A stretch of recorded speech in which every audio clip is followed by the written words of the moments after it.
खुलुमबाय फिन खनसे हेल्lovlogsb चेनेलाव बयखौबो आंनि गोसो गोरबोनिफ्राय बरायनाय थाबाय स्पेशली चिरां सिडली बियाबनि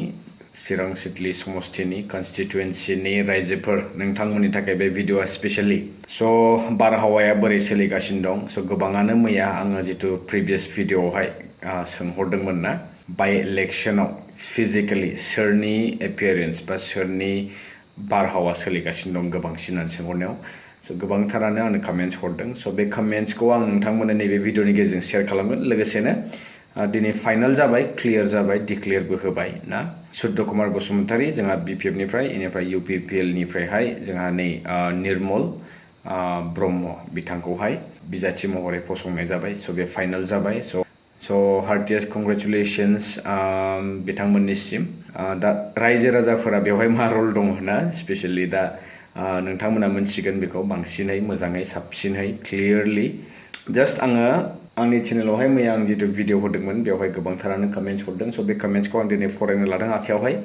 एन्ड बांद्राय गोबांथ' बुंनो गैया अलरेडि नोंथांमोना मोनथिखाबाय केन्डिडेटआ सोर जागासिनो दं इनिफ्राय कंग्रेसनिफ्रायबो सासे जोंनिनो नाफामनि सासे बिजाथि फसंनाय जादों स' जियानो हक जोङो फार्स्ट अफ अल नोंथांमोननि कमेन्ट्सखौ आङो नायनोसै बेवहाय आरो मोनसे खोथा चन्द्रन ब्रह्म मानगोनां जोंहा एक्स मन्त्रि हब मन्त्रि बा एक्स मिनिस्टार जोंहा बिपिएफआव गोलाव सम थानानै बिथाङा जे गावनि आइडेन्टिटिखौहाय बाहाल लाखिनो हादोंमोन ना बिथाङा दिनै मा जाहैखो थाङै थुङै नोंथांमोना अलरेडि मोनथिबाय अब्लाबो जायफोरा मोनथिया आङो फोरमायना होनो सानदों बिथाङानो बिथांखौहाय माने पलिसि एडभाइजार हिसाबै मानगोनां जोंहा बिटिआरनि सिएम प्रमद बर' बिथांनि पिए ना बिथांखौहाय बे बिबानखौहाय होबाय बे बिथांखौबो हार्टिएस्ट कंग्रेचुलेशन्स जा माने बिथाङा मोनसे गोजौ लेभेलनिफ्राय मोनसे गोजौ लेभेलाव मोनहैबाय नङा होमबा दा मा बुंबावनो आरो बेनि बागै बुंनो गोनां गैला स' बुजिनाया बुजिखाबाय स' बिदिनो जायो जोङो रियेलाइजेसन खालामनांगौ ना रिग्रेट जास्लायस्लाय दा अभारअल जोङो सरासनस्रा जुदि नायोब्ला दा बिथांनि पलिटिकेल केरियाराहाय बहा माबोरैहाय जागोन बेखौ समा खोन्थासिगोन जियानो हक बिथाङा बर्थमानावहाय पिए हिसाबै सायख'जाबाय साबायखर बावनांगोन जोङो एटलिस्ट बिथाङा माबा मोनसे मोननो हाबाय स' थिगानो दङ बाट अब्लाबो बिथांनि जि पजिसन बिथांनि जि स्टेज बिथांनि जि रलमोन बिथांनि जि पार्सनालिटिखौ नायोब्ला आं सानो बे एक्चुअलि शुट खालामाखै अब्लाबो बिथांनि डिसिसन स' बेखौ जोङो नाय खालामनो हानाय नङा स' बयहाबो मोन्थाय दङ गाव गावनि ड्रिम्स एन्ड एसपिरेशन्सखौहाय फुलफिल खालामनो स' बिथाङा बेखौनो जुदि फुलफिल खालामनो होननानै इउपिपिएलआव जगदान होदोंमोनब्ला देन best wishes is always with हिम आवगायलांसै नोंथांमोननि कमेन्ट्सजोंहाय धनसिं बर' बिथाङा लिरना हरदों वान डे एग' माने मैया भट फर बिपिएफ होननानै बिथाङा खावलायदों आरो लोगोसेनो इतिहास सरगियारि बिपिएफ जिन्दाबाद होनना लिरना हरदों एन्ड इभेन 10 लाइक्सबो मोनदों बिथाङा अके एन्ड धनसिं बर'बो 13 लाइक्स नेक्स्टआव दङ सोमदोन बसुमतारी बे भिडिअखौ नायदोंब्ला सोर बिपिएफनि सापर्ट 31 नं सिडली समस्थिनि लाइखर होननानै बिथाङा खावलायदों अके 7 मोनदों बेनिफ्राय आथिखालनि चिरां सिडली बियाबनि बाय इलेक्शनखौहाय एनालाइसिस खालामब्ला देरहागोनखौ नुहुरो बिजेपि एजेपि आरो इउपिपिएल 80% बिपिएफआ 90% होननानै बिथाङा लिरना हरदों माने मोनथामजों लोगो नांनानै 80% एन्ड सिंगोलैनो हारसिं 90% होननानै बिथाङा फोरमायहरदों नायनोसै ना रायजो राजाफोरनि सायावसो बे डिपेन्ड खालामगोन स' नोंथांमोना बोरैहाय थियारि खालामदों बेखौ आरो फिन खनसे नैबे आंनि दिनैनि ब्लगनि दिनैनि भिडिअनि गेजेरजोंहाय नोंथांमोना कमेन्ट्सखौहाय फोरमायहरनो हागोन दे डि बसुमतारी 7197 आथिखालनि अके आंखौ बेखौ फरायखांबाय सन्जिला नार्जारी प्रमद बर'नि आथिङा थोंसे सोरगोआव थोंसे फाथालाव बेनिखायनो बिजेपिखौ रायखांबाय थायो बिथाङा लिरना हरदों बेबायदि स' आं बेयाव मोनसे खोथा सोंदोंमोन जे मानगोनां जोंहा बिटिआरनि सिएम प्रमद बर' बिथाङा मानि जाहोनावहाय बिजेपि आरो एजेपिनि मुंखौ लाबाय थायो ना स' बेवहाय मोनसे जाहोन दङ आं बे खोथाखौ मानो सोंहरदों होनना बुङोब्ला 1996 मायथाइयावहाय अराउन्ड एप्रक्स एक्जेक्टलि नङा बे समावहाय एबसुनि नेतृत्वआवहाय गोबांथार माने आन्दलननि समावहाय आसामाव जों मिथिगौ एजिपि नि गभर्नमेन्ट दंमोन प्रफुल्ल कुमार महन्तनि सीएम बिथाङा दंमोन बे समाव आरो सेन्ट्रेलावहाय बिजेपि दंमोन स' बेनिखायनो आं सोंहरदोंमोन मानो थाखाय बिथाङा सासे एन्टि बिजेपि जानानै दिनै बिथाङा बिथांमोनजोंनो बोजबनानैहाय सरखार सालायगासिनो दं स' बे जोबोद सानथावना बाथ्रा बेनिखायनो आं नोंथांमोनावहाय बे खोथाखौहाय सोंहरनाय जादोंमोन डेभिड बर' बिथांनिनाव दं बयकट बिजेपि एजिपि इउपिपिएल रायजोफोर भटखौ बे बारावहाय बिपिएफ नो होनानै बिटिसि नि पावारखौ लाबोफिननांगौ बिपिएफ जिन्दाबाद होनना बिथांनिनाव दं अके Bhanu Brahma 2310 BPF win by election सिडली Chirang UPPL go back again जोङो थांबावगोन नेक्स्ट कनक रामसियारि बिथांनिनाव दं भट फर बिपिएफ जय दैमारि बिथांनिनाव दं बाय इलेक्शनाव इउपिपिएल आ सिडली समस्तियाव देरहानो हागौ 2025 मायथाइयाव दै गांनांगोन इउपिपिएल आ बिदि बिथांनिनो हरदों अके नो डाउट बाय इलेक्शन बाबो ओरैनो बेखौहाय आं अलरेडि मैया मेनसन खालामखाबाय बाय इलेक्शन बाबो जोबोद इम्पर्टेन्ट स' बेनिखायनो नोंथांमोननि बेसेन गोसा बाय इलेक्शन होननानैहाय ओरैनो नस्थ' खालामनाङा एटलिस्ट नोंथांनि बिबेक नोंथांनि साननाय हनायनि गेजेरजोंहाय सोरनो होगोन सोरनो होआ आरो मानि थाखाय होगोन बेखौ खनसे सिन्था खालामनानै नाय एलडि ब्रादार बिथांनिनाव दं BPF पार्टियानो देरहागोन 100% JIT H5 L4H no place in my heart except BPF so the dialogues of existing ruling government cannot influence and impress with any other ways they are going to be tired on their own hopes and aspirations to be aspirations to the people the रायजो राजाफोरनि सायाव निश्चय निर्णय खालामगोन सोर फैगोन सोर फैया दे बिश्वजित गयारी ओके बिपिएफ जिन्दाबादनो मार्कुस नार्जारी बिथांनिनो हरदों भट फर चन्दन सार स' आनफर्चुनेटलि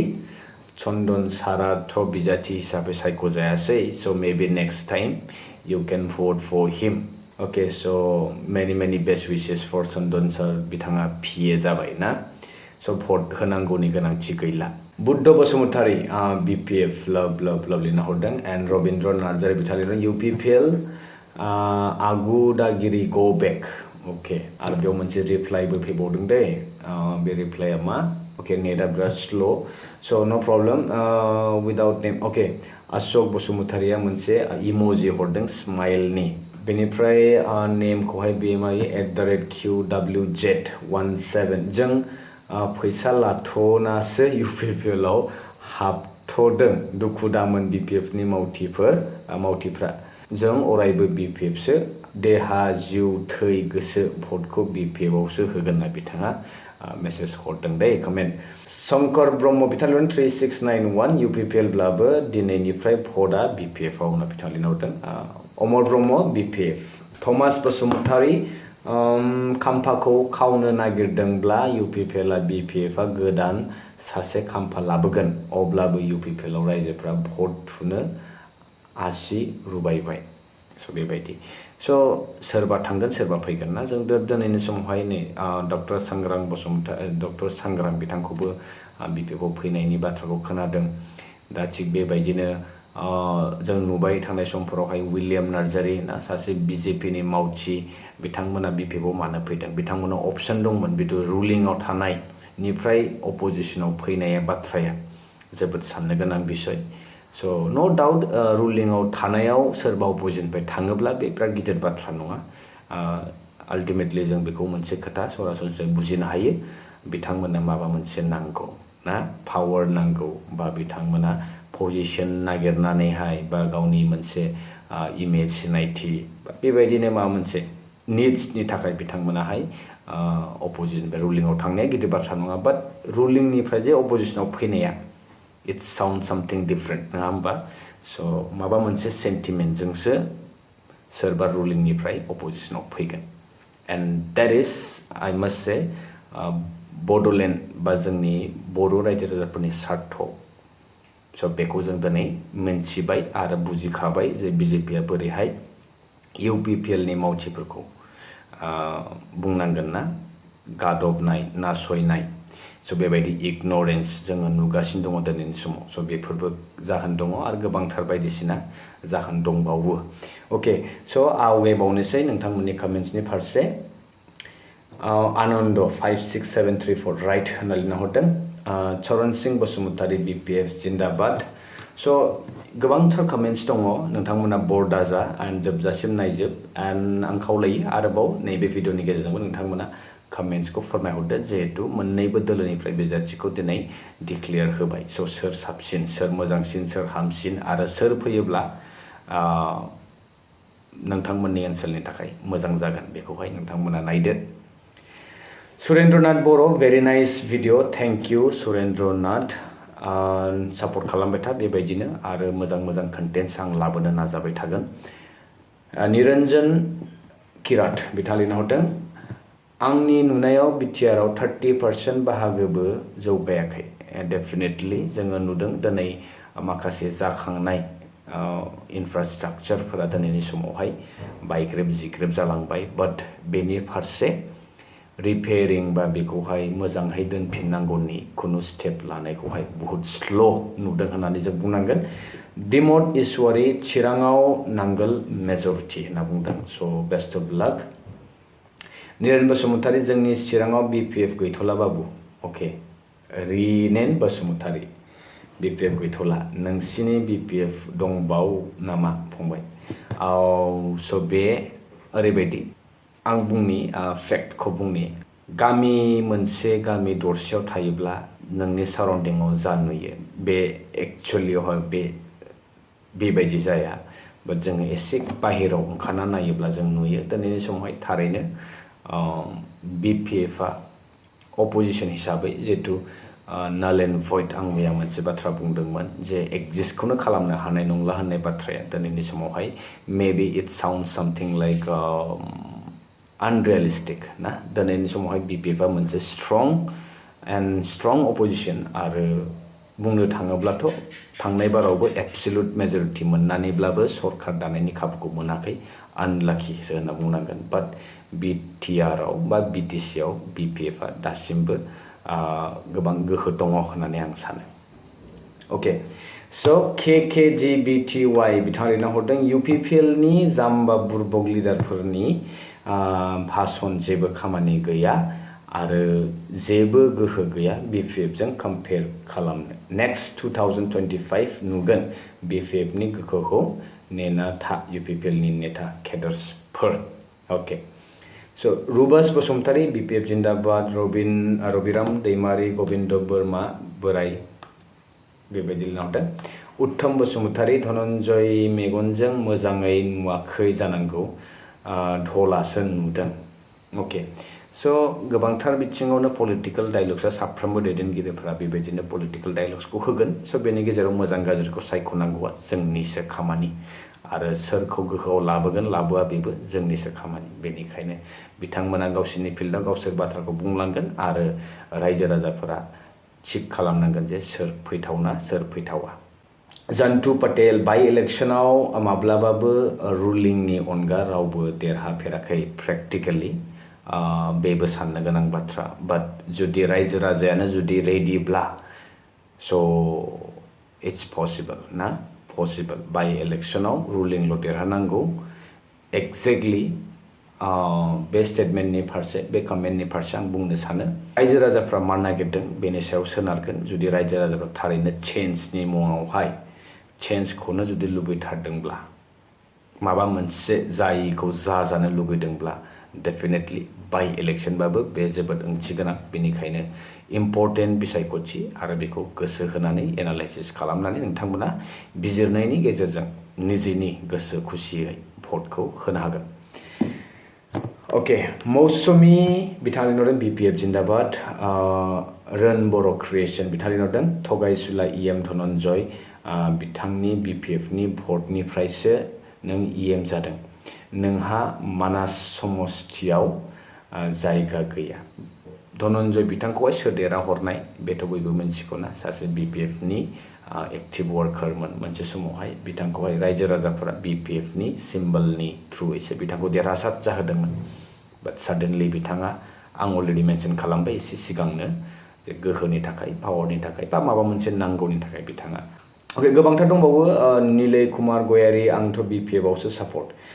हुस्ट बर' बीपीएफ जिंदाबाद every voter should be vote for BPF okay बेबायदि बिनय गयारी बिथांनियाव दा आं मोनसे खोथाखौ गोसोखांबाय जेब्ला नेहु शिलंनि फरायसामोन अब्ला 1982 बे समनिफ्राय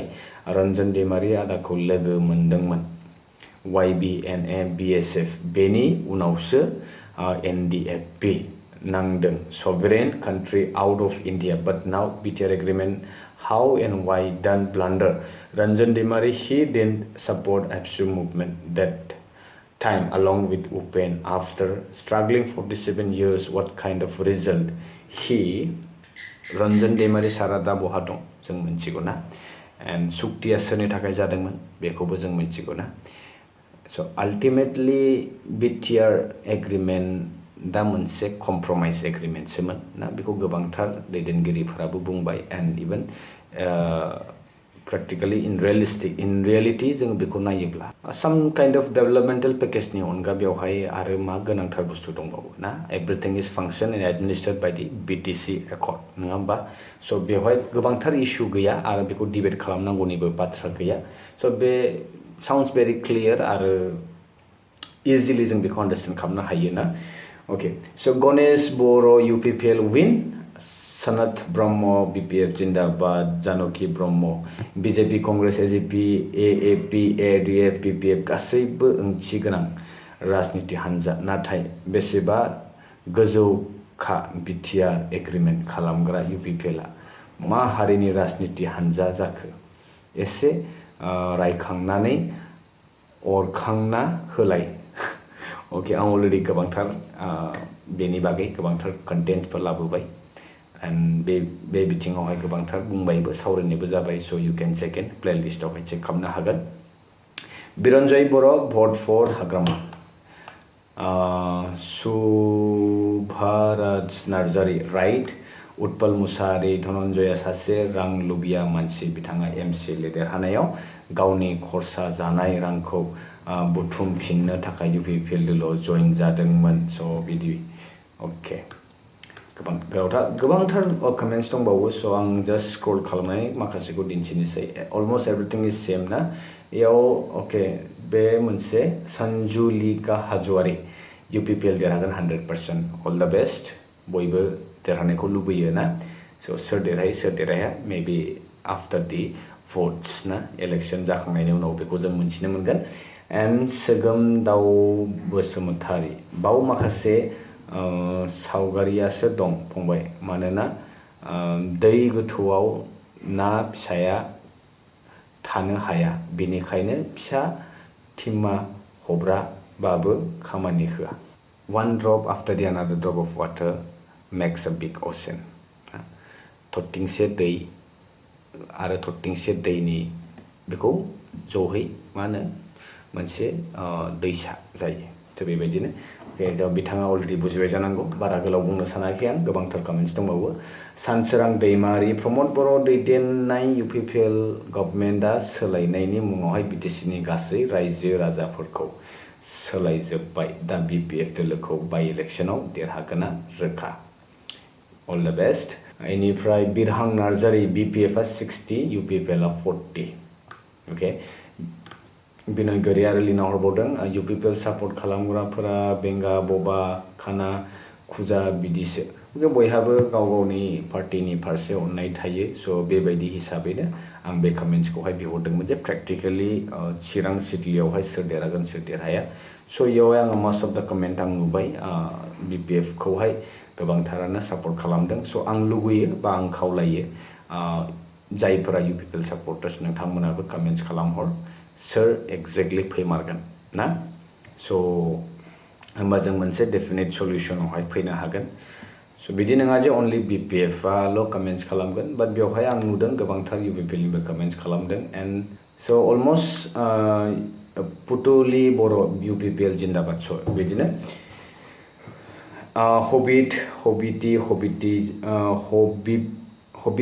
हबिब्ति BPF जिन्दाबाद लमेन नार्जारी निसिमायाव BPF निफ्राय बिदि जयनिं जायाखै आंनो थ' निसिमानि माबोरैहाय थगायनो हायोरा अके निसिमायाव BPF निफ्राय बिदि जयनिं जायाखैनो स' गोबांथार जोङो पर्टेल मिडियानि गेजेरजों नुदोंमोन माखासे जयनिं जानाय हाबाफारि बा बेबायदि अके नो प्रब्लेम बाट बेथ' मोनसे इलेक्शननि टाइम नालाय बेवहाय गोबांथार बेबायदिनो माखासे प्रपेगेन्डा अलरेडि सोलियोना आं बुंखाबाय स' दंबावो नै महेश्वर नार्जारि BPF लंलि ग्लमेन नार्जारि अननाय बिनेश ब्रह्म खामानि गैया सिबित्रा मुसाहारि दाबो देरहागोन बिबेश ब्रह्म सन्जय नार्जारि BPF लंलि रबिन्द्र दैमारि BPF जिन्दाबाद हाग्रामा लंलि so many comments okay रायजो नोंथांफोर भिडिअआ जोबोद गोलाव जालांबाय बेनिखायनो माखासे कमेन्ट्सफोरखौ आं एसे स्पिडआव फरायबाय आङो स्क्रिनाव होना दोनसिगोन स्क्रल खालामनानै नोंथांमोना बेखौ स्क्रिनशट खालामनानैबो नायफिननो हागोन सोर हरदोंमोन सोर बबेनि स' जोबथारनायाव हार्टिएस्ट कंग्रेचुलेसन्स सानैबो बिजाथिनि थाखाय मोननैबो सापर्टार्सफोरनि रायजो राजा नोंथांमोननि थाखाय नोंथांमोना बेनि थाखाय एफर्टबो खालामनांगोन एन्ड मोजाङै सानै हनै बेबायदि मोनसे फ्ल'आवल' थांनाङा आंनि मोनसे एडभाइस थारैनो सोर मोजां जामारगोन सोर मोजां जाया नैबेखौहाय नोंथांमोना डिसिसन लानानैहाय गाव गावनि साननाय मथे जागोन बायदि सानदोंब्ला भटखौ होगोन स' बेखिनिखौनो आं खावलायगोन जोबथारनायावहाय स' लोगो मोनसिगोन नोंथांमोनजों नेक्स्ट भिडिअ टिल देन स्टे टिउन बाय